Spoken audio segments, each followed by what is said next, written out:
Whether it's a keynote for 4,000 people or a small workshop for 40, Barry Marr is an unforgettable speaker whose results show up on the bottom line. His books have been translated around the world, and Filling the Glass has been honored as one of the 7 essential popular business books. You may have seen Barry on The Today Show, NBC Nightly News, or CNBC, and he's frequently featured in publications like USA Today, the New York Times, the Wall Street Journal, and what he insists is his personal favorite, Funeral Service Insider. This is Barry Marr. Mark Twain said, "Great people make you feel that you too can become great." If you make the people you deal with feel they can become great, you might not be a great person, but you're certainly going to get great results, particularly if you can offer concrete strategies, tips, and tactics to help them along. This, all kidding aside now, this can be an hour that transforms your life. This can be an hour that transforms your life. Of course you've heard that before. That's what speakers always tell you. That's what gurus always tell you. Hey, what I'll tell you, any hour can be an hour that transforms your life. Could be this one, could be the next one, could have been the last one. It's simply up to you to choose that hour to make the transformation. Let me suggest that it might as well be this one. Okay?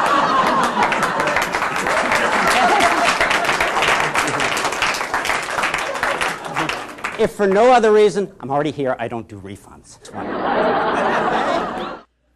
A positive attitude should never keep us from looking a potential negative square in the eye. It's the only way to find a way to deal with it, isn't it? It's the only way to find a way to make peace with it. It's the only way progress is ever made. And it's the best way I know to build trust and to maintain trust over a period of time. The song says, "I believe for every drop of rain, a flower grows." Someone else said, yeah, and a roof leaks, and a car rusts, and a person catches cold, and a ball game, canceled.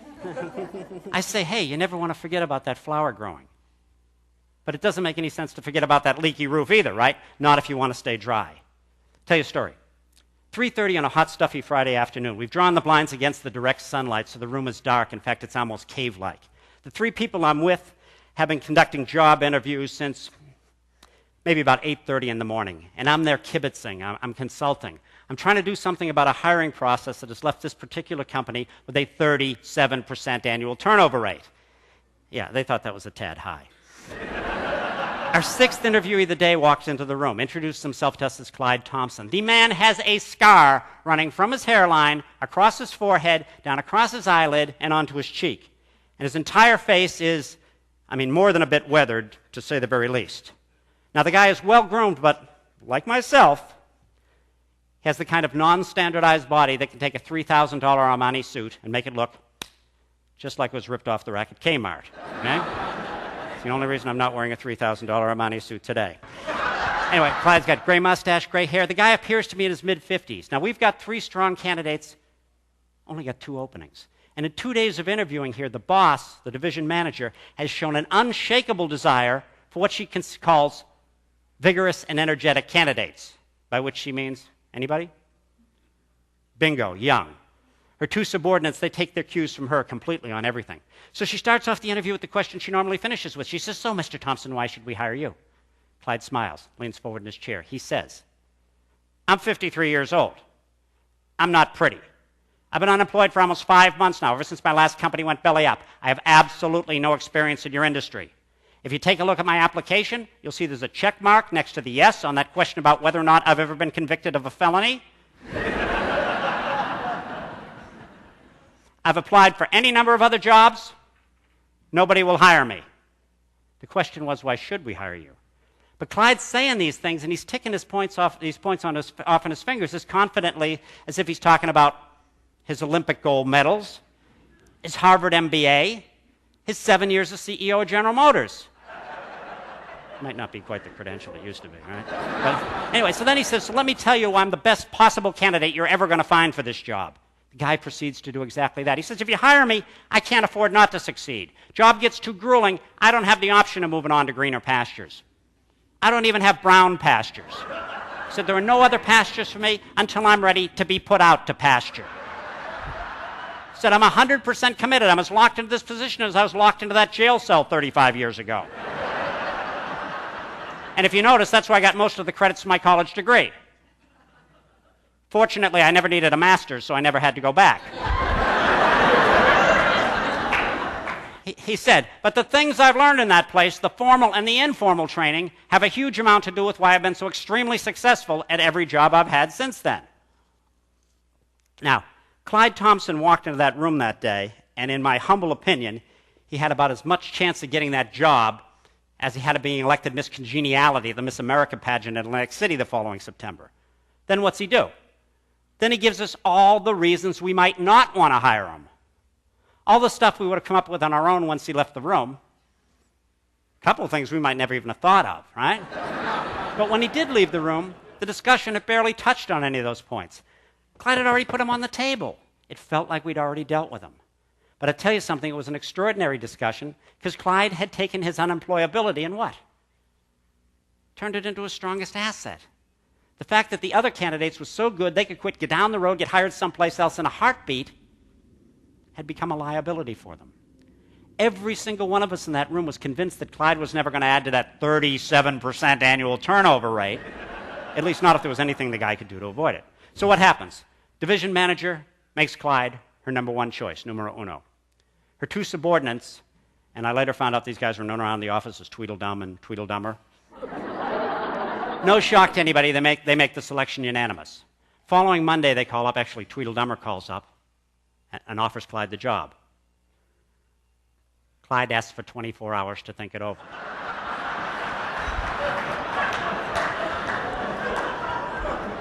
Then he calls them back the next morning, thanks them, and turns them down. Because unemployable Clyde Thompson got himself a better offer. Now, I would suggest, because whether you call the glass half empty, whether you call it half full, whether you call it Jake the Amazing Wonder Glass, still only 3 ounces of water, right? See?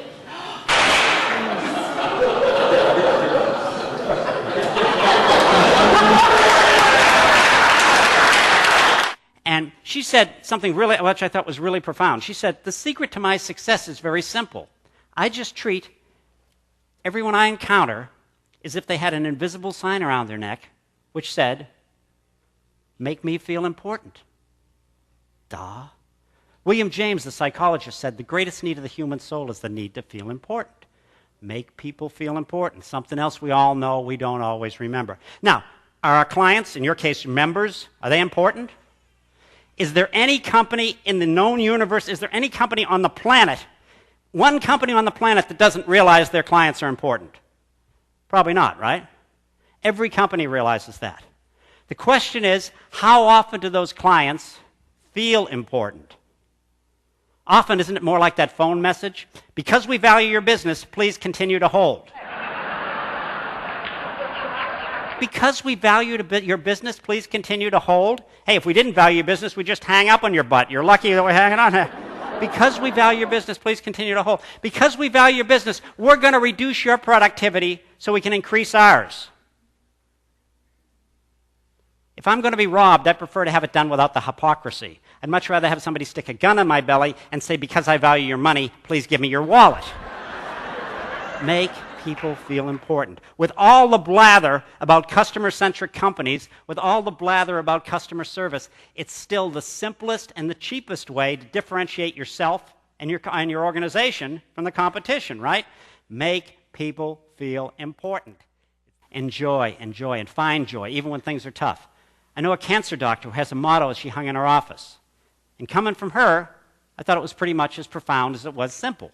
And it was simply this: he or she that has the most fun wins. Young entrepreneur is meeting with the top executive team of his number one corporate client. And this is a big client for him. It's a big percentage of his business. So it's an important meeting. He's got his best suit on. He's got a brand new shirt on that's a little too tight around the collar. The tie's kind of bobbing up and down on his Adam's apple. And he's trying to get a little rapport going with these people, get a little conversation going. Now, when you're in somebody's house and you want to get a little conversation going, where do you find the thing that they value the most? Where would you look? Pictures, yeah. Over the mantle, right?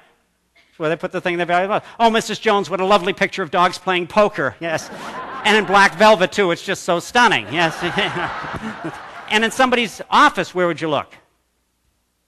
On the desk or behind the desk. And this guy knew this, and he sees on the desk is a big old silver picture frame. He peers around and he sees in the picture frame is a picture of an attractive-looking young woman. Now, she's not Miss America, but she's not bad. And he's desperate. So he says to the older gentleman, he says, "She is absolutely gorgeous." The CEO's face lights up. This is the right thing to say. Even the guy's mustache smiles. And then the young entrepreneur says to the older gentleman, "Is that your granddaughter?" Stunned silence fills the room, right? The old man glares at him, even his mustache bristles, and he says to the entrepreneur, "That, sir, is my wife." So now it's the young entrepreneur's turn to be stunned. He looks around the room, but nobody will meet his eye. All he can think of is all that business, far too big a percentage of his business going right on out the window. He thinks for just a minute, and he sees on the wall there's a shelf, and on that shelf there's a ceremonial sword. He rushes over. He grabs that sword. He snatches it off the shelf. He runs back to the CEO's desk. He drops to his knees in front of the desk. He lifts the sword high over his head. He shrieks, "Ee-ah!" and he plunges the sword into the space between his body and his arm. Falls forward onto his face, thrashes around a little bit, does a death rattle, "Ah!" and lays still. Yet another stunned silence fills the room. Then the place erupts into laughter. Entrepreneur looks up, sees the CEO is laughing too. Now, he's not laughing as hard as the others, maybe, but he's laughing nonetheless. The tension is broken. The account is saved. There is nothing wrong with not racing to win. There's nothing wrong with not racing to win. It's a choice you make. It's a legitimate one. Just don't kid yourself about what you're doing. Just don't kid yourself of where you're going to be when the race is over. If you really want to excel, you've got to want to do it badly enough that you'll want to do all those things that it takes to make it happen. A lot of wants in that sentence. If you really want to excel, you've got to want to do it badly enough that you'll want to do all the things it takes to make it happen. And you have got to provide the motivation yourself, the constant motivation to make sure those things get done. Now, we spend millions of dollars on self-improvement in this country. All the money we spend in this country on self-improvement, you'd think we'd be darn close to perfect by now. Okay? Absolutely. But when it comes to motivation, all anyone else can ever do, all the greatest motivator in the world, all the greatest guru, all the greatest manager, the greatest leader can ever do is talk you into motivating yourself, is sell you on the idea of motivating yourself. You've got to do the heavy lifting. You've got to do the work. Nobody else can motivate you. You motivate you. And Stephen Covey can't be with you every moment of the day when all those thousands of little decisions that lead toward a goal or away from a goal have to be made. You've got to take responsibility for your own motivation. You've got to be your own guru. You've got to be your own favorite motivational speaker. Start thinking of that as part of your job description, part of what you have to do, part of what you want to do, okay? And part of what's going to help you get where you want to go, and part of what's going to help you start filling that glass. Thank you very much.